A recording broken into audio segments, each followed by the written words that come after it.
points étaient inscrits à l'ordre du jour de la plénière du lundi 7 octobre 2024. Il s'agit de l'examen du projet de loi portant prorogation de l'état de siège dans l'Ituri et les Nord Kivu, ainsi que la finalisation de la composition des commissions permanentes. Concernant les projets de loi présentés par le ministre en charge de la formation professionnelle, le président de l'Assemblée nationale, le professeur Vital Kamerhe, a donné principalement la parole aux députés nationaux élus de ces deux provinces qui sont tous revenus sur les bilans de cette mesure exceptionnelle dans leurs provinces respectives. Tous à l'unanimité ont évoqué les difficultés de bon fonctionnement telles qu'observées sur terrain, ce qui ne met pas fin à l'insécurité causée par les différents groupes armés dans cette partie du pays. Ces élus ont dénoncé notamment la recrudescence de l'insécurité et la prolifération des groupes armés à l'origine des tueries répétitives dans différentes localités, contrairement aux objectifs fixés à l'état de siège. Si vous allez dans toutes les villes du Nord Kivu, là où il y a les gouverneurs et il y a les maires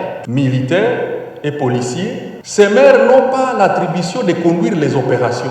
Ils gèrent comme tous les civils, comme tous les autres. Et c'est ce qui fait que la guerre continue parce que c'est lui qui a le gouverneur, on l'a nommé par l'ordonnance, on l'attribue les opérations, l'état-major général retire les opérations dans ses attributions, alors il devient comme tout civil, tout citoyen, tout autre administratif. Mes chers collègues, l'état de siège n'avait pas un objectif de construction de routes. L'état de siège, c'était pour la sécurité. Honorables députés, les animateurs de l'état de siège sont aujourd'hui devenus des politiciens. Les mêmes stratégies que nous, les politiques, nous montons, eux aussi les font. Des militaires qui ont des militants, des militaires qui ont créé des radios. Il y a une radio qui existe, des radios de propagande politique.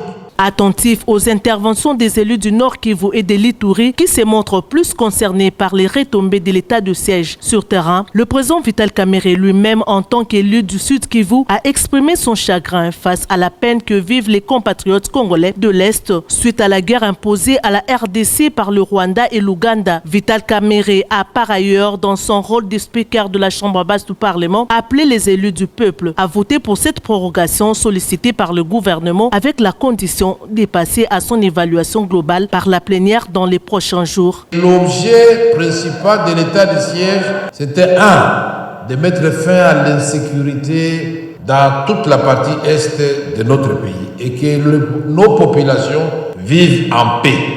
On ne peut pas lever cette mesure maintenant.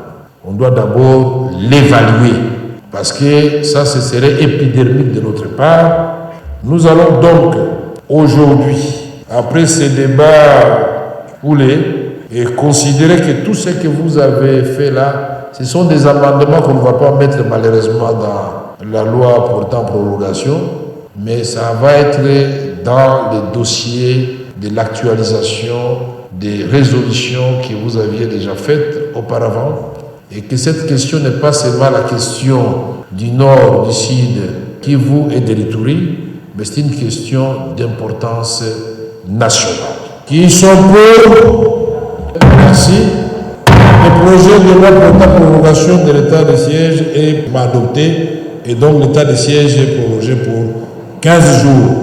Des recommandations concrètes seront adressées au président de la République, Félix-Antoine Tshisekedi Tshilombo, en tant que magistrat suprême. Le professeur Vital Kamerhe a précisé qu'une commission d'enquête et évaluation sera mise sur pied par l'Assemblée nationale dans les tout prochains jours pour rédiger les termes de référence de la mission qui sera envoyée pour s'enquérir de la réalité sur terrain afin de permettre à la plénière de faire des résolutions concrètes qui vont sanctionner l'avenir de l'état de siège et de la situation sécuritaire dans l'est de la RDC. Concernant la composition des bureaux des commissions permanentes et ses membres, le président de l'Assemblée nationale, le professeur Vital Kamerhe, a annoncé à la plénière que cette matière sera abordée à la prochaine plénière sur demande du groupe parlementaire UDPS Tshisekedi afin de lui permettre de finaliser avec sa proposition des noms. Il a par ailleurs précisé qu'après échange avec l'honorable Augustin Kabouya, président du groupe parlementaire UDPS Tshisekedi, il lui a été annoncé que ce groupe parlementaire est d'accord avec la proposition de la composition des bureaux des commissions permanentes adoptées par la plénière du samedi 5 octobre dernier.